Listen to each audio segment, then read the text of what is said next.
राजस्थान में 7 सीटों पर उपचुनाव के लिए वोटिंग जारी है। इस दौरान कई विवाद भी सामने आए। देवली उनियारा विधानसभा के समरावता में निर्दलीय प्रत्याशी नरेश मीणा ने एसडीएम को अमित चौधरी के थप्पड़ जड़ दिया। मीणा की वहां मौजूद पुलिस अधिकारियों से भी हाथापाई हुई। नरेश मीणा पर जबरन पोलिंग बूथ में घुसने का आरोप है। वहीं नरेश मीणा का कहना इस गांव में लोगों के उपखंड मुख्यालय बदलवाने की मांग है, इसलिए उन्होंने वोटिंग का बहिष्कार किया, लेकिन प्रशासनिक अधिकारी जबरन लोगों को धमकाकर वोट डलवा रहे थे। इस बीच का विरोध उन्होंने किया। वहीं झुंझुनू के कला गांव में फर्जी वोटिंग के विवाद में मारपीट हो गई। दावा किया जा रहा है कि निर्दलीय कैंडिडेट राजेंद्र गुड्डा के एजेंट ने दूसरे प्रत्याशी के फर्जी वोटर को रोकने की कोशिश की, तो दोनों में विवाद हो गया। मौके पर पहुंची पोलिंग पार्टी में स्थिति संभाली। पूर्व मंत्री राजेंद्र सिंह गुड्डा ने प्रशासन पर फर्जी वोटिंग करवाने का आरोप लगाते हुए कहा कि प्रशासन और पुलिस मिली हुई है।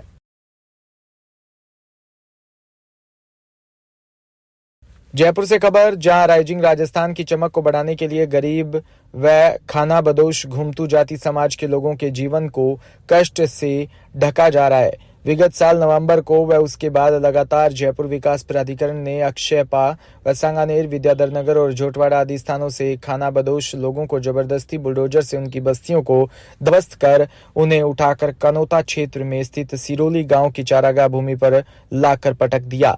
आज जयपुर जिला कलेक्टर डॉक्टर जितेंद्र सोनी को ज्ञापन सौंपकर इस मामले में लिप्त अधिकारियों के खिलाफ जांच करने व चारागाह में पटक दिए गए लोगों को तुरंत स्थायी पट्टे, आवास व मूलभूत सुविधाएं उपलब्ध करवाने की मांग भी की है।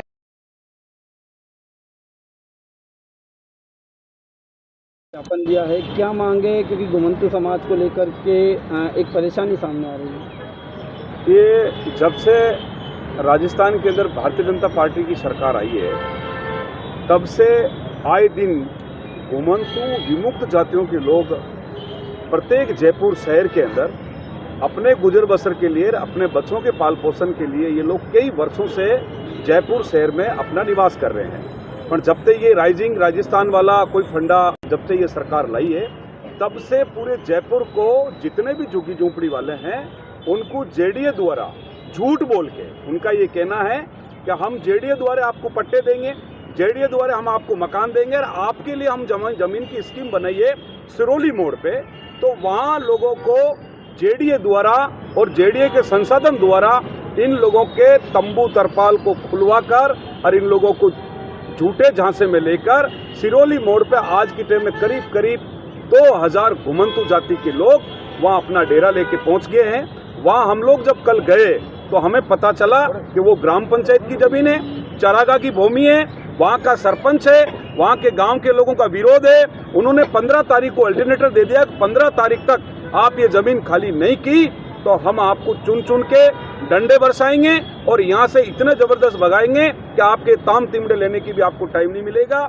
इन चीजों को हम देखते हुए सरकार इधर तो हमें कह रही है, मैं माननीय मदन दिलेवर साहब से भी कहना चाहता हूँ, राजस्थान सरकार के मुख्यमंत्री जी को कहना चाहता हूँ, इधर तो आप वावा लूट रहे हो कि इन घुमंतों को एक जगह पर स्थायी बसाएंगे, इधर आप इनको स्वतंत्र सेनानी कह रहे हो और इधर इनको आपके राइजिंग राजस्थान के नाम पे इन लोगों की झुग्गी झोपड़ी को उजाड़ कर इन लोगों को आप जंगल में कचरे की तरह पटक रहे हो। इनका विरोध के लिए आज माननीय कलेक्टर साहब से हम लोग मिले हैं, हमने ज्ञापन दिया है। हमने कहा कि अगले 7 दिन के अंदर इनका आप स्थायी रहने की व्यवस्था, स्थायी पानी की व्यवस्था और स्थायी लाइट की व्यवस्था और स्थायी जेडीए इनको जमीन पे नहीं बिठाया तो राजस्थान के अंदर एक ऐतिहासिक आंदोलन कलेक्ट्रेट के बाहर करेंगे और मैं खुद भूख हड़ताल पे इन समाज के लिए बैठूंगा और कम से कम 10,000 घुमंतू समुदाय के लोग।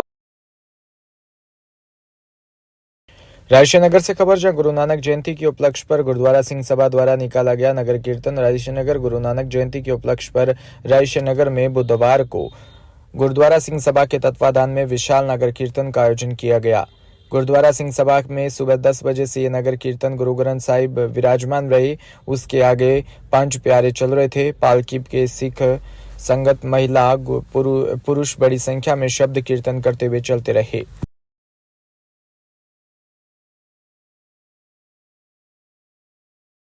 कोलायत से खबर, जहां कार्तिक पूर्णिमा का मेला कोलायत में भरने जा रहा है, जिसकी शुरुआत ध्वजारोहण के साथ शुरू हो गई।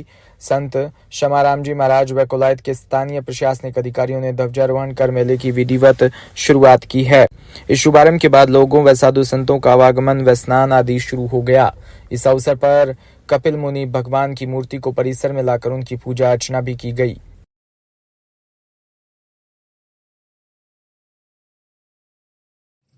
कार्तिक पूर्णिमा को लेकर आज धर्म ध्वजारोहण हुआ है और इसके साथ साथ ही विधिवत रूप से मेले का आगाज हो चुका है, जिसमें साधु संतों द्वारा स्नान किया जा रहा है। आगंतुक श्रद्धालु जो है इसमें पार्टिसिपेट करने लग रहे हैं और लगातार ये मेला अभी 5 दिवसीय मेला जो है कंटिन्यू चल रहा है। इसकी धार्मिक महत्ता जो है मूल रूप से विगत कुछ वर्षों में ध्यान नहीं दिए जाने के कारण से मतलब कहीं ना कहीं कुछ कमियां रही थी, ना साफ सफाई होती रही, किंतु समय समय पर ये जिसे कोलायत मेले के पावन पर्व पर इस बार देवटनी 11 के पर्व पर धर्म ध्वजा का आयोजन कर कोलायत मेले का आगाज़ किया गया है। ये मेला मृग एकादशी के एकम तक चलेगा। झालावाड़ जिले के डग थाना क्षेत्र के गांव मंदिरपुर के खेजड़ी के पेड़ पर चढ़ा विशालकाय अजगर, ग्रामीणों में दहशत का माहौल हो गया। डग वन विभाग की रेस्क्यू टीम ने सफलतापूर्वक रेस्क्यू कर जंगल में छोड़ा। आपको बता दें, मंदिरपुर में बालाजी मंदिर के सामने वन विभाग की तलाई के पास एक किसान की खेत में मौजूद खेजड़ी के पेड़ पर करीब 8 फीट लंबा विशालकाय अजगर चढ़ गया, जो ग्रामीणों के लिए कौतूहल का विषय बन गया। भीलवाड़ा से खबर, जहां भारत निर्वाचन आयोग नई दिल्ली द्वारा निर्धारित कार्यानुसार अर्हता दिनांक 1 जनवरी के संदर्भ में विशेष संक्षिप्त पुनरीक्षण कार्यक्रम के अंतर्गत विधानसभा निर्वाचन क्षेत्र की मतदाता सूचियों का प्रारूप प्रकाशन 29 अक्टूबर से अभियान शुरू हुआ था। जिला निर्वाचन अधिकारी नमित मेहता ने आम नागरिकों से अपील की। वहीं ऑनलाइन माध्यम वोटर हेल्पलाइन मोबाइल पर वोटर पोर्टल द्वारा अधिक से अधिक आवेदन कर अपना व परिवार के सदस्यों का नाम मतदाता सूची के अंदर जुड़वाया गया।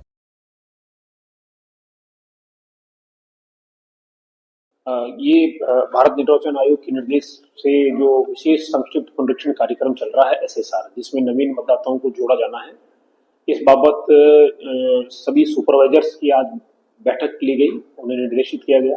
कुछ ब्लॉक लेवल ऑफिसर्स को भी काम आवंटित किया गया पूरे कार्य का जो सुपरविजन करने के लिए, पर्यवेक्षण करने के लिए।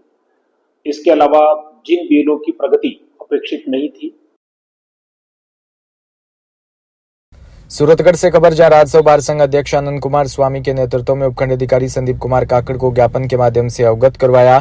तहसील क्षेत्र के किसानों में कृषि भूमि की गिरदावरी पिछले 2 वर्ष से ऑनलाइन नहीं निकल रही। कृषि भूमि की गिरदावरी राज्य सरकार ने ऑनलाइन करने के लिए एक निजी कंपनी को टेंडर दिया था। कंपनी का सरकार से बीच में संबंध अनुबंध छोड़ने पर जितनी गिरदावरी ऑनलाइन हुई, कंपनी द्वारा सर्वर बंद करने से कृषि भूमि की गिरदावरी ऑनलाइन नहीं निकली। श्री कोलायत में विश्व प्रसिद्ध कोलायत मेले को लेकर बीकानेर रेल मंडल की ओर से एक स्पेशल ट्रेन भी संचालित की जा रही है। वरिष्ठ मंडल वाणिज्य प्रबंधक के अनुसार यात्री सुविधा के लिए बीकानेर रेल मंडल द्वारा कपिल मुनि की तपोभूमि कोलायत पर कार्तिक पूर्णिमा के अवसर पर लगने वाले मेले के लिए इन स्पेशल रेल सेवाओं का संचालन किया जा रहा है। इस बार मेला स्पेशल रेल सेवा के अंतर्गत गाड़ी संख्या 04731 बीकानेर से 5:20 पर रवाना होगी और 6:50 पर कोलायत पहुंचेगी। इसी प्रकार गाड़ी संख्या 07432 कोलायत से 7:20 रवाना होकर 8:50 पर बीकानेर पहुंचेगी।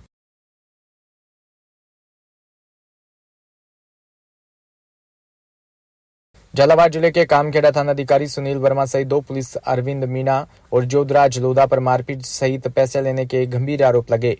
पुलिस द्वारा मारपीट के बाद घायलों का मनोहर थाना अस्पताल में 12 नवंबर से उपचार जारी है। कामखेड़ा पुलिस ने 10 नवंबर को जुए के खिलाफ बड़ी कार्रवाई की थी और सुबह जमानत करवाने आए युवकों के साथ भी मारपीट की थी।